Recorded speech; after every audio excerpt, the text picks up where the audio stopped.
परम पूज्य मुनिश्री के पावन चरणों में बारंबार नमोस्तु। सभी महाराज के चरणों में बारंबार नमोस्तु।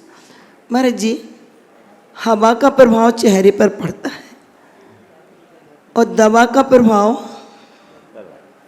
हाँ बोलो। दवा का प्रभाव शरीर पर पड़ता है और भोजन का प्रभाव पेट पर पड़ता है और हवा का प्रभाव चेहरे पर पड़ता है, पर धर्म का प्रभाव आत्मा पर क्यों नहीं पड़ता? हवा का प्रभाव दिख जाता है, दवा का प्रभाव दिख जाता है, भोजन का प्रभाव दिख जाता है, धर्म का प्रभाव क्यों नहीं दिखता? आपका सवाल है, दिखता क्यों नहीं है, पड़ता क्यों नहीं?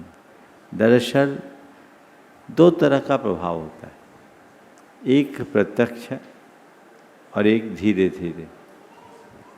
जो प्रत्यक्ष प्रभाव होता है वो अल्पकालिक होता है और जो परोक्ष प्रभाव होता है वो दीर्घकालिक होता है।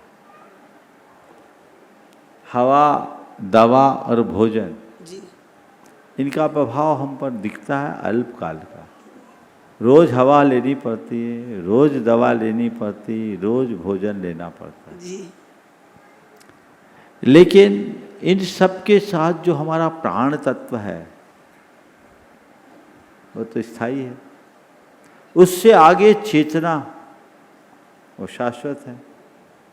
तो धर्म का संबंध चेतना से है, जो गहराई में, तो उसका असर चेतना में पड़ता है और उसकी ही चेतना में पड़ता है जो चेतना से प्रेरित होकर धर्म करता है।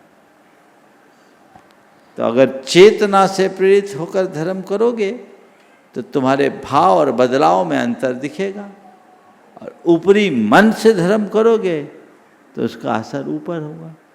तो जो चीज है, धर्म तन को प्रभावित नहीं करता, धर्म दिमाग को प्रभावित नहीं करता। धर्म अंतस्करण मन और चेतना को प्रभावित करता है, और उसके ही मन और चेतना को प्रभावित करता है जो मन चेतना से धर्म करता है। तो मन दिखता है क्या? चेतना दिखती है क्या? तो प्रभाव कहाँ दिखेगा? मन के व्यक्त विचार देखते हैं, चेतना के भाव दिखते हैं, क्रिया दिखती है। तो उनमें देखो, अगर असर दिख रहा है तो समझ लेना धर्म है, और असर नहीं है तो अभी धर्म दूर है।